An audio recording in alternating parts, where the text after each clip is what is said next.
Hello and welcome. I am Dr. Richard Bogan, and on behalf of CME Outfitters, I would like to welcome you and thank you for joining us for today's CMEO briefcase entitled Treatment Factors. What should be driving my treatment decisions? Today's program is supported by an educational grant from Axon.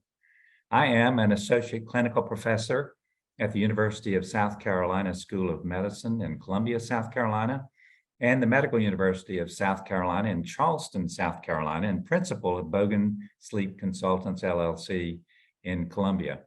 Our learning objective for today is to evaluate the constellation of patient symptoms, especially excessive sleepiness, but also cognitive impairment and functioning in individuals who are sleepy, that influence treatment selection for excessive daytime sleepiness associated with obstructive apnea.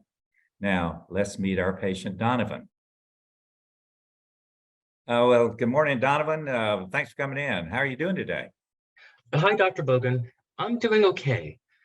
I've just been feeling kind of tired all the time, and I was hoping you could help me with that. Yeah, well, people with sleep apnea, a lot, most of them are tired and sleepy. I'm sorry to hear that. It can take a while to adapt to the CPAP therapy, but we'll see what we can do to help. Could you tell me a little bit more about what's going on? Well, the CPAP therapy has been going well for the most part. I've slept with it every night for the past 3 months. My wife tells me that I'm not snoring as much anymore, and I do feel more rested than before I started CPAP. I haven't really had any struggle with it. I mean, I sleep maybe 7-8 hours a night, and I don't take it off, but it's strange because I'm still tired with it sometimes. Yeah, we see that sometimes. The idea, obviously, with a CPAP is we're trying to correct those oxygen levels. Don't hold your breath, don't snore, and decrease work of breathing because it's putting pressure on those throat muscles to keep them from collapsing. But you have to have an adequate quantity and quality and continuity of sleep. And most people feel better. Were you having any other issues besides sleepiness? Has anything else been going on in terms of medicines or your medical status? Well, yes, I've also had trouble at work. I mean, I have been feeling more awake, and that's helped, but I feel like my head is in the clouds, and it's still hard to think sometimes. I keep getting in trouble with my boss for messing up calls when they come in. I hope if I can keep up CPAP, things will get better. Yeah, well, I mean, with time, patients do get better. And oftentimes we see the sleepiness get better, within 2 to 4 weeks, depending upon how one is adapting. But then there are some individuals who still have persistent sleepiness, the brain fog that can occur. And when you have brain fog, then it slows the brain down. You have problems potentially with executive function and speed of processing and even memory sometimes in workplace performance. But we can do some other things potentially in terms of treating you. But before we discuss them, can you tell me about the medications you're taking? Sure. I'm taking omezilprone for my heartburn, citalopram for my. Thank you. I can never pronounce my medications. That's all right. It's okay. Citalopram. How'd I do with that one? Yeah. So that's for my depression. And I'm taking some weight loss supplements that I bought online to help me lose weight, since I heard that losing weight can help me with my sleep apnea. Yeah, that's for sure. We might ought to look at the herbal things. You never know. But anyway, thank you for letting me know.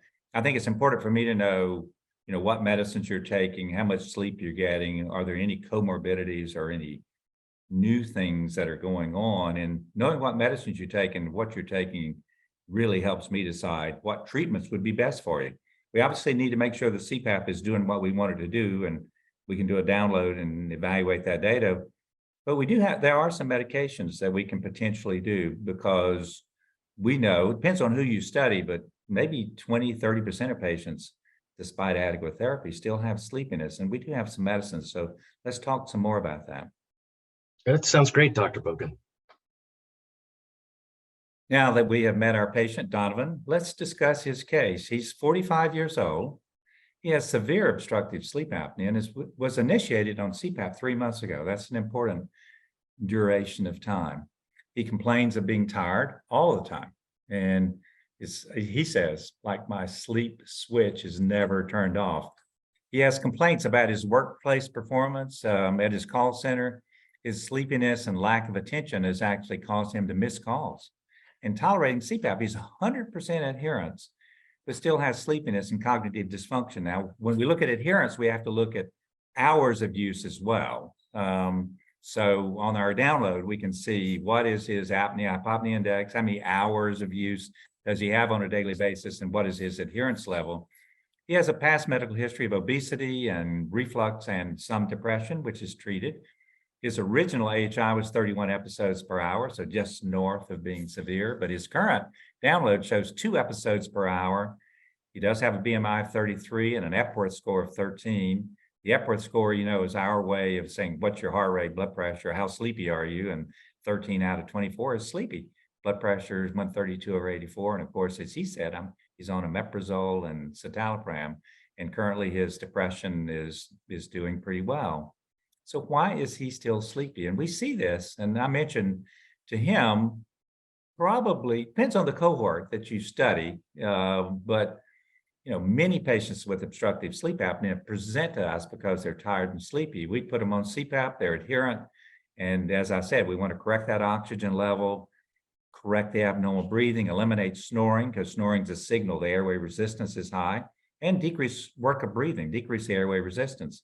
And so when we do that, we expect our patients to do better, and many of them are better. So that Epworth score might have been 15 to 16, now down to 13.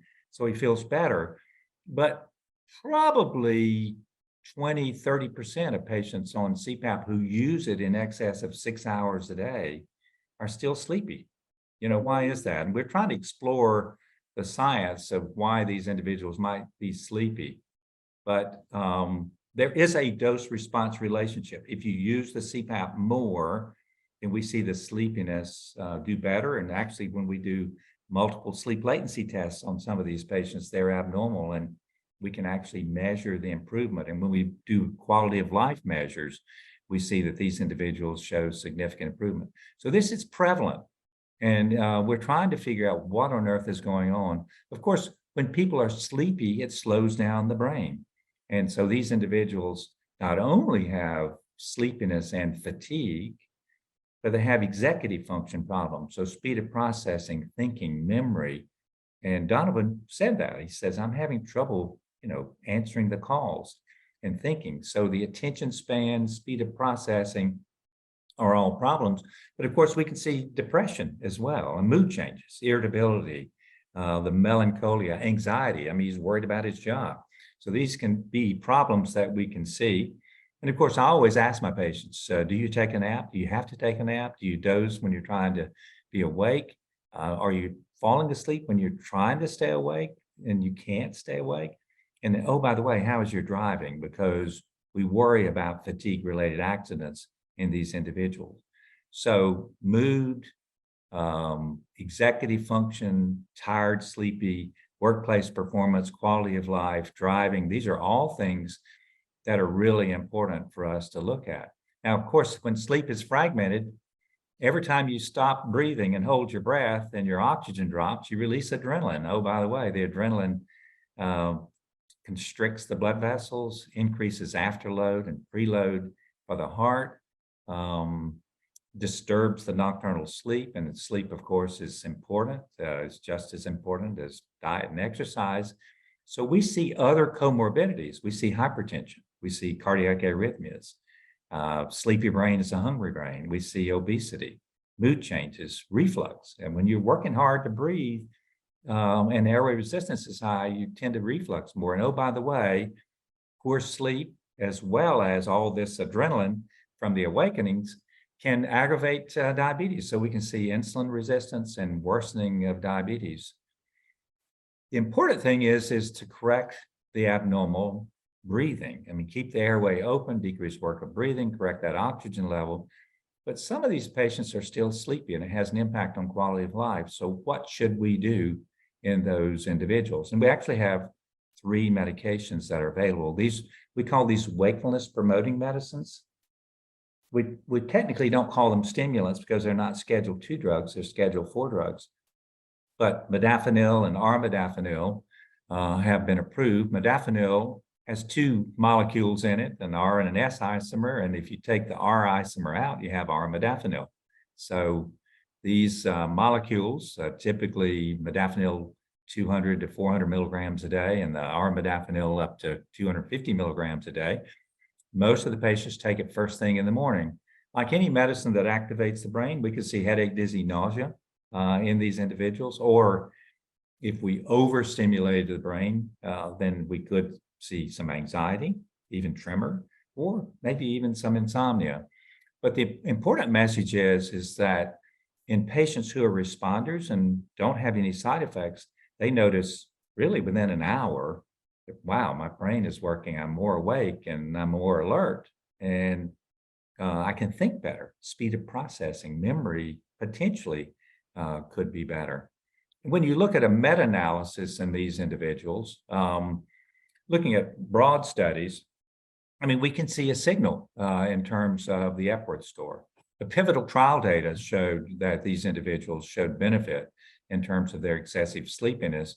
And when you actually look at the studies, the Epworth score dropped in these meta-analyses by over 2, and we think it's clinically significant. It's meaningful.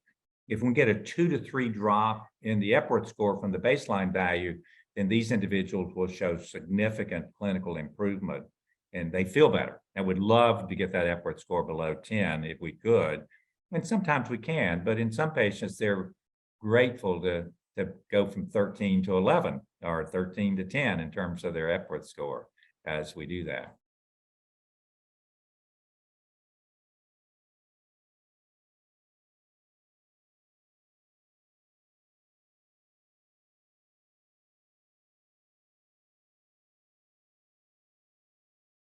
When we think about our treatment considerations, we always think about the pharmacokinetics and the pharmacodynamics. Modafinil, armodafinil, we think primarily affects dopamine.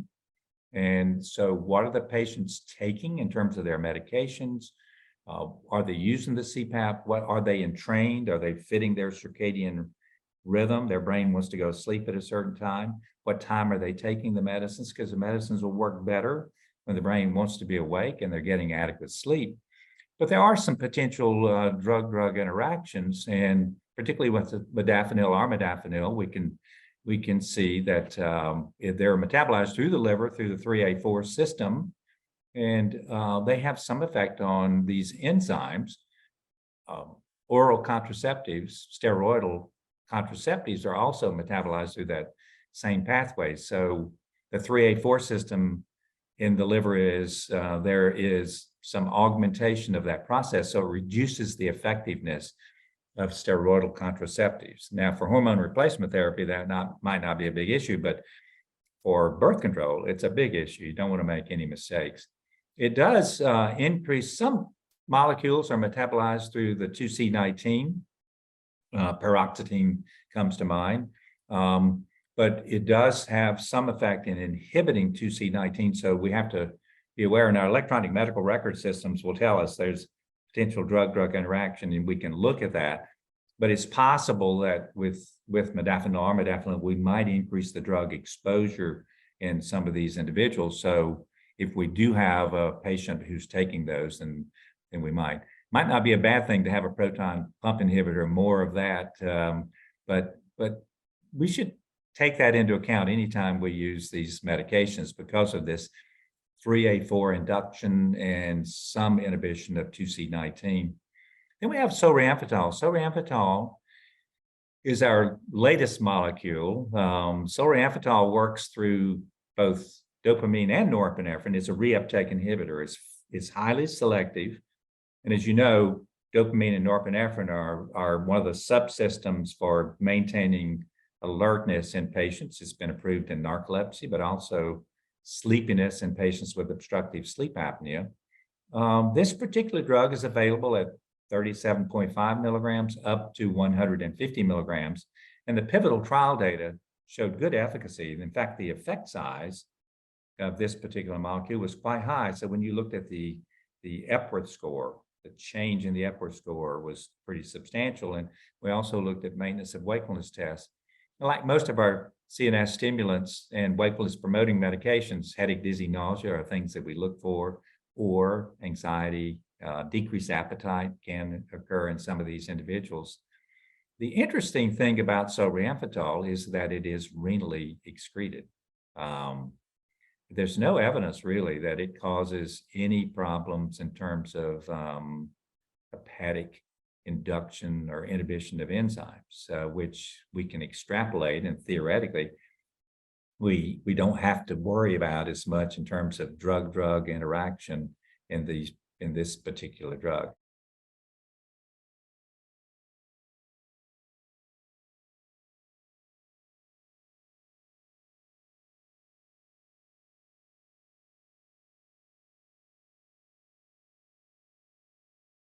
So if we look at the pivotal trial data, the efficacy of solriamfetol on excessive sleepiness, we have extensive studies, both in narcolepsy and in obstructive sleep apnea patients, but these individuals did show significant improvement in the effect size in terms of the Epworth score. Interestingly, in this study, we took patients who were adherent to CPAP and using the Medicare rules of adherence, but some of the patients were not adherent, and the FDA and the sponsor wanted to know, because some of our patients don't use CPAP. We want them to use CPAP. We want them to be treated to reduce the medical risk. And we did everything we could do to get those patients to be treated, but some of them, 29%, did not adhere to their CPAP. And it wasn't because of the medicines. These are people who at baseline were not adherent. And we looked at efficacy and safety in that group as well. I think that's really important. And what we saw was that even in those patients, the drug was effective and it had a very similar safety profile. So I think there's a strong message there that the drug is effective in terms of this excessive sleepiness. And when we looked at the outcome measures, the maintenance of wakefulness tests in these individuals increased anywhere, depends on the dose and the person. Remember, this is group data, 3.2 minutes to 13.4 minutes.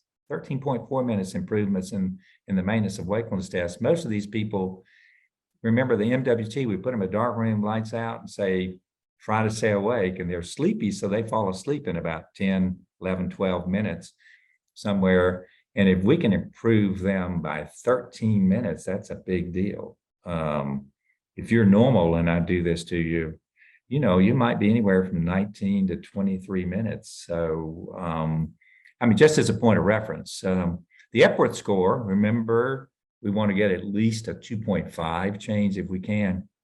The Epworth score reductions ranged from 4.3, depending on the dose, up to 8.9 points. So that's the point I made about the effect size. The effect size in these individuals in this study was quite impressive. And oh, by the way, the FOSQ-10, which is a short version of the Functional Outcomes of Sleep Quality Questionnaire, looked at quality of life, and the total points range from 1.5 to 3.5. We think the clinically meaningful change in this scale is 0.5. So these patients, not only subjectively, I'm more awake, objectively, maintenance of wakefulness tests, I'm more awake, and oh, by the way, my quality of life is improved. And when we asked them, patient global impression of change, blinded, placebo compared to the other, the patient said, I feel better. So compared to the placebo group. Now, the 37.5 milligrams didn't make it on the PGIC, but I think the message is in the pivotal trial data, there was clinical evidence of efficacy that really, quite frankly, was pretty important. So we talked about the pivotal trial data, and this was a 12-week trial, double-blind placebo parallel. So at these different doses of 37.5, 75, 150, and 300 milligrams. And of course, the big endpoint was the Epworth score. How sleepy are these individuals? And at baseline, these individuals, as I recall, were up around 15, 16. I mean, they're pretty sleepy. And then so we're looking for a signal. And as you can see, At the end of 12 weeks, blinded, these patients said, gosh, my Epworth score improved up to 13, up to 9 on the Epworth. I was thinking about the maintenance of wakefulness test. So subjective, objective improvement. Then we stopped the drug. And that gave us a chance to see any withdrawal. And there was really no withdrawal. 12 weeks is not enough for tolerance, I don't think. I mean, we might have some patients who might have tolerance. So there was an open label extension study, and I would encourage you to look at that open label extension trial. Of course, that was open, so we could adjust the dose based on patient response. And we saw continued improvement, almost a year of improvement in the excessive sleepiness. So we don't normally think of tolerance in these individuals based on that data. So again, no rebound, no withdrawal, and no evidence of tolerance with this particular molecule. And of course, we had the subjective Epworth, and then we had objective maintenance of wakefulness tests at 12 weeks, and we have quality of life and patient global impression of change. All of those signals supported the efficacy of the drug. So as we've discussed, one common complaint in sleep apnea patients is problems with cognition, such as our patient Donovan. And this can affect many aspects of a patient's life, but we have some data that suggests solriamfetol may have an effect on cognition. And this was an interesting study design. So we took patients with obstructive sleep apnea who were on CPAP, who were still sleepy, and we actually did some memory testing in those and speed of processing measurements. But this test is really designed to sort of test your memory, short-term memory, and how you use that in processing. So this was a randomized, double-blind, placebo-controlled crossover study. So the patients functioned as their own control, and the patients obviously had sleepiness. They were on their CPAP, and we gave them 75 milligrams of solriamfetol for 3 days, and then 150 milligrams thereafter. And they had a 2-week period of treatment, and then a 1-week washout, and then a 2-week placebo, and that was randomized. Some did placebo first, and some did drug. And our primary endpoint was we were interested in seeing if these individuals had improvement in memory. And the test is a coding subtest. It's actually called the repeatable battery for the assessment of neuropsychological status, the R-bands.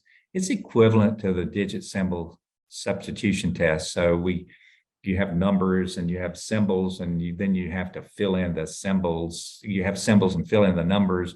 It's translational and does require memory and speed of processing. And the secondary endpoint was patient global impression of severity. And what we saw was the signal. Again, this is group data. So some patients may not have responded. Some are really good responders. But when you take the group, we're looking for a biological signal. And what we saw was at the p-value of 0.009, there was a signal that these individuals had improvement in memory. And oh, by the way, when we talked to the patients, these sleepy people on CPAP, how did they feel on the drug? The PGI-S showed improvement at the p-value of 0.34. So we do see a signal here that there's less sleepiness and improvement in memory and speed of processing in these individuals. Now, obviously, we talked about the side effects of these medications. The medicines do make us more awake. They could have some effect on sympathetic tone. So we always monitor our patients for heart rate and blood pressure. And we want to make sure they have a stable cardiovascular system. They're not unstable. They're not having angina or heart attack or heart failure or whatever. We want to make sure they're treated and in a stable state. And also, are they on other dopamine drugs, things that affect dopamine metabolism? I mean, these are all treatment considerations that we want to take in mind. And of course, interestingly, some of the patients did lose weight. I talked about when we're sleepy, we're hungry. So maybe when we're more awake, we're not as hungry. There was some decrease in appetite in some of the patients, and we saw a 5% weight loss in 22% of the patients. It's not a weight loss drug, but certainly don't want them to gain weight. And again, this drug is renally excreted, so we do want to make sure they're renal function is normal because that affects what dose we use, but there's no evidence of any CYP involvement in these. And of course, we would extrapolate that over to say we're much less concerned about drug-drug interaction. So now we know about our treatment options and their considerations. How do we develop a treatment plan for our patients? So we talk to our patients, how much pain and agony they're in from their sleepiness. How is it impacting them? Is it more mood? Is it more workplace performance? Is it more driving? What comorbidities do you have? What concomitant medicines are you taking? How will those potentially interact? And our young females who are on birth control, are you on birth control? Because we can't really use modafinil or armodafinil, or they have to have an alternative method. And then we have to monitor our patients. I mean, how are you doing? And when they come back to me, I ask them, are you taking a nap? Are you dozing? Are you falling asleep when you're trying to stay awake? How does the sleepiness affect you?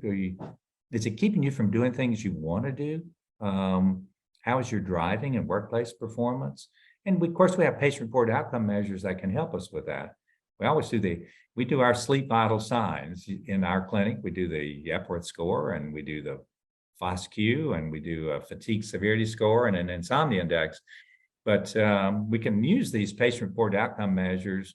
And sometimes we may need objective data, particularly, we don't have to do a multiple sleep latency test on these folks.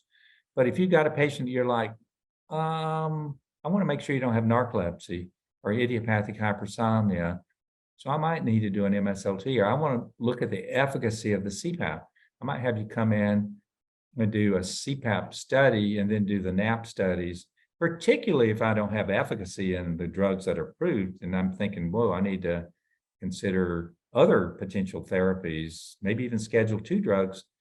I need information about the MSLT. We rarely do the MWT clinically.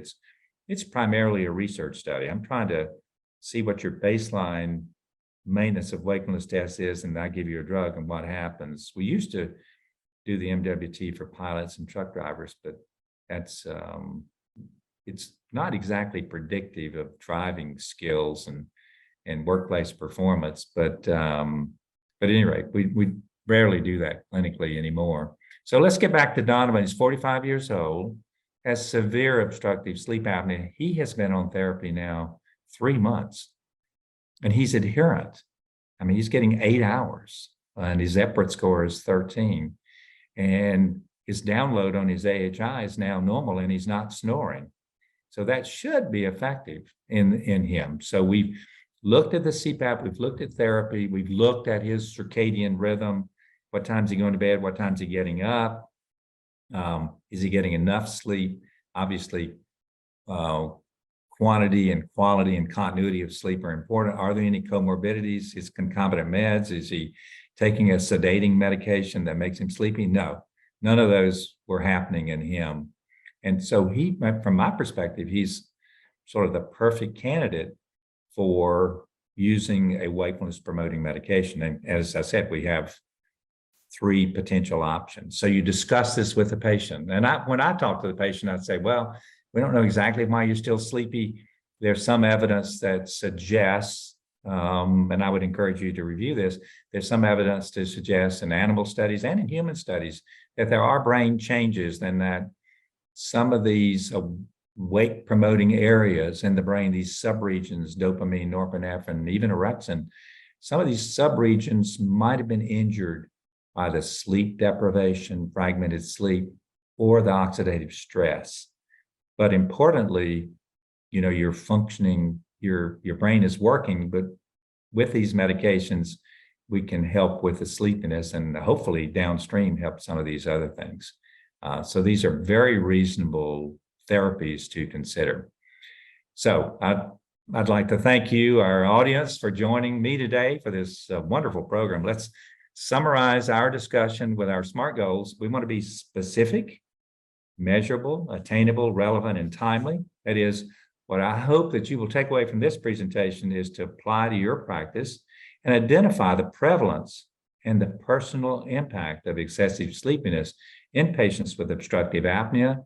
Develop a personalized treatment plan what's going on in this patient, comorbidities and current therapies that fit the patient characteristics, comorbidities, and current medications, and then recognize multifactorial considerations that are necessary to treat the whole patient with excessive sleepiness caused by obstructive apnea.